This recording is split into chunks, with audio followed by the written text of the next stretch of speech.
This poor high schooler is Trucken's latest victim. And when he wakes up, he finds himself in an Isekai world. But what he doesn't know is that he has a hidden trait that makes him immortal. The story begins in a medieval Isekai world where a high schooler named Ryo can be seen lying down inside an empty cottage. The cottage has no furniture inside except for only 2 books and a knife left on the table. Ryo gets up, ignores these 3 items, and goes outside to get some fresh air. He looks around and sees nothing but tall mountains everywhere. He then looks at his hands and chants the spell water come forth, prompting a small body of water to appear magically and splash in his hand. It all begins a few days ago when Ryo suddenly finds himself in a white empty void. As he starts to wonder where he is, the angel hosting this realm appears and reading his thoughts assures him that this realm is not the afterlife. The angel expresses how glad he is to finally have a visitor after years, but at the same time shows grievance because Ryo has just passed away in his home world after getting hit by Truck-kun. Ryo is already aware of that and he also figures that he's about to be reincarnated. So he asks the angel, naming him Angel Michael in his head, what he should do in his next life. Michael advises him to live however he wants to. Ryo has always wanted to live a slow and boring life. And after getting Michael's approval, he gets ready to be reincarnated into the world full of magic known as Fee. Before letting him go, Michael tells Ryo more about the world of Fee. According to Michael, only 20% of the world's population knows how to use magic. And in Ryo's case, he can also use magic and is most compatible with the water element since he requested a slow, boring life. Michael transports him to the forest of Rondo to live alone in a small cottage. Michael has already arranged 2 months' worth of food in a small ice house. Inside the cottage, he has also left 2 books that can help Ryo learn both about the world and how to use magic. And only after reading the book does Ryo learn how to summon a small body of water out of nowhere. For now, he doesn't need to worry about being harmed by the forest's monsters because Michael has created a barrier around the house. Ryo once again practices using water magic and is able to create a water ball just by imagining it, discovering that he no longer needs to chant the spell out loud. Pretty convenient for the main character. Using his magic, Ryo then fills the bathtub with fresh water, which I think is gross because the water is technically coming from his insides. The water in the bathtub is super cold, so he must now find a way to heat it up. He gets ready to light a fire using, of course, the most ancient, inefficient technique known to mankind. After failing to light a spark after several attempts, he gives up and wonders if there's a way to work around this with magic. Putting his previous life's chemistry lessons to good use, Ryo separates hydrogen from oxygen, which causes the water to crystallize and turn into ice. Now that he has ice, he uses it as a medium to condense the sun's rays, using it like a magnifying glass and manages to unlock fire. With that fire, Ryo finally unlocks hot water and takes a slow, long bath. His thoughts clear up and with his mind refreshed, he realizes that he can just make hot water using magic by applying the same technique in reverse that he used to make ice. But that's for later. For now, he goes to eat dinner. While eating, he realizes he must start hunting soon as his food supply will run out. But he hesitates because if he goes out into the forest, he's surely going to encounter monsters, which he believes he cannot defeat with that small knife Michael left him. This means he will now have to unlock offensive magic as well. The next day, Ryo works on his first attack spell, Water Ball, but it doesn't deal any damage to the target tree. So, he modifies the spell, narrowing the ball into the size of an arrow. Only after hours of practice does he manage to unlock the most basic form of the water jet spell, which to be fair, still doesn't deal any damage to the target tree. The following day, he works on improving his ice magic since his water magic hasn't shown any signs of effectiveness in battle. He carefully creates an ice crystal, but fails to levitate it because projecting ice is not as easy as water.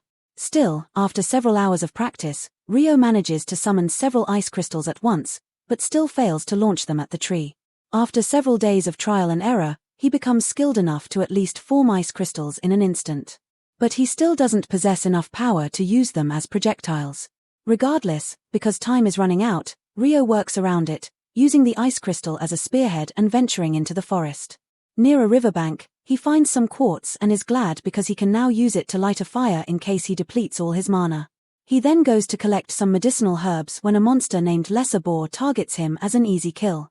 The boar charges straight at him, but out of fear, Ryo fails to move his feet, which almost ends his EI journey right then and there.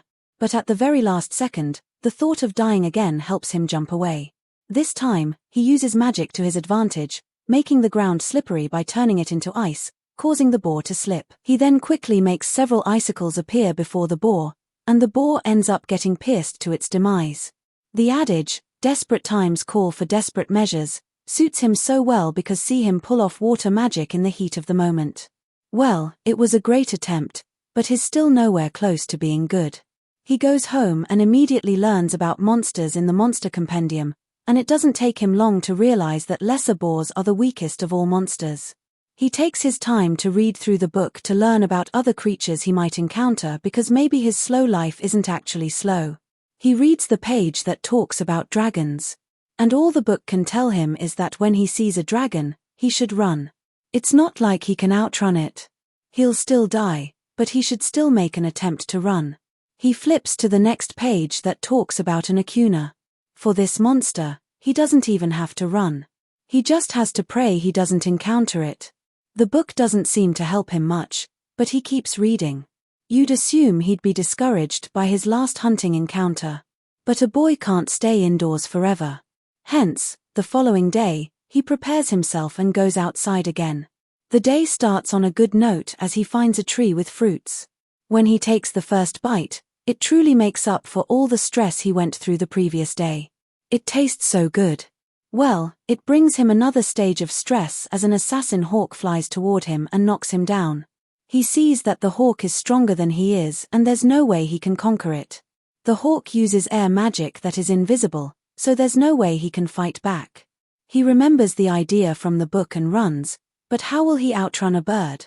Seeing he's trapped, he stops to fight. He uses his ice magic to trap the hawk.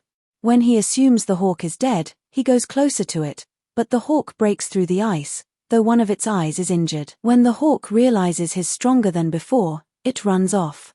He sighs in relief and collapses to the ground, complaining that the slow life he asked for isn't actually slow. He tries to find his way back home, but realizes he's lost after running from the hawk. As he navigates the forest, he sees something that scares him, a dullahan. It has no head, and smoke pours from its neck. The dullahan is tending to its horse. One way or another, he finds his way back home. As time goes on, he trains to get better. From fighting several monsters to fishing, he upgrades his ice magic so much that his ice can now cut through a mountain. He keeps trying to get stronger, and at this point, he's getting a hang of his new life. However, every night, he returns to the place where he found the dullahan to fight it. Not because he wants to win, but maybe because it makes him stronger. He doesn't know much about dullahans because there's nothing about them in the monster compendium he's reading. So, it's either the dullahan isn't a monster or it's not in the beginner's book. After another failed fight, he admits that the only reason he keeps coming back is because he feels the dullahan wants to make him stronger. He watches as the dullahan makes an ice sword. The dullahan holds the sword toward him, and he takes the hint that it wants him to have it. After he accepts the sword, the creature leaves peacefully. The next few days, or maybe weeks, are calm for Rio. Well, until he encounters the revengeful hawk again. On that fateful day, his training as usual when he sees the hawk in front of him. He notices it's missing an eye, so he immediately knows it's the same one he fought before. However, the hawk wasn't black before, but now it is. It also looks bigger, which means it has evolved. The hawk comes at him with so much strength that Rio evokes his 5-layer ice wall, but the hawk breaks through it without stress. He invokes the 10-layer wall, and the hawk breaks that too. When he uses his ice lancer, the hawk flies right through it to attack him. The stick he uses for support falls, and in the heat of the moment, he picks up the sword he got from the dullahan and attacks the hawk. The sword works. The hawk falls back, then comes at him again with full force, but he uses the sword to pierce it, and it falls. He walks up to the hawk, admitting that the creature is quite determined. Well, he had taken its eye again, and he knows the hawk wanted to fight back. However, for him, fighting the hawk has made him stronger. So, he has the hawk to thank for that. He also admits that the hawk evolved just to fight him. So, he gives it a moment of honor by letting it die by his hand. He removes his sword, and the hawk dies. He continues his journey, unaware that a dragon is nearby. The dragon comes up to him and speaks. He's shocked that he can hear a dragon's voice. The dragon is also glad that he can use his telepathy again. He asks Rio if he's seen an evolved hawk and Rio says he killed it. The dragon wonders how Rio could have the power to do that. So Rio shows him the sword.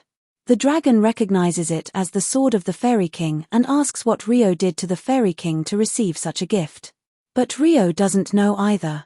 Since he's done with his questions for Rio, Rio also asks him a few questions. They talk until it's late before the dragon says he has to leave. Before leaving, Rio introduces himself and the dragon says his name is Luan.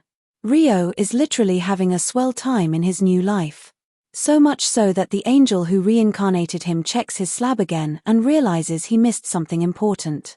Rio has a hidden feature in this new world that the angel didn't notice because the last person he sent there didn't have the same power.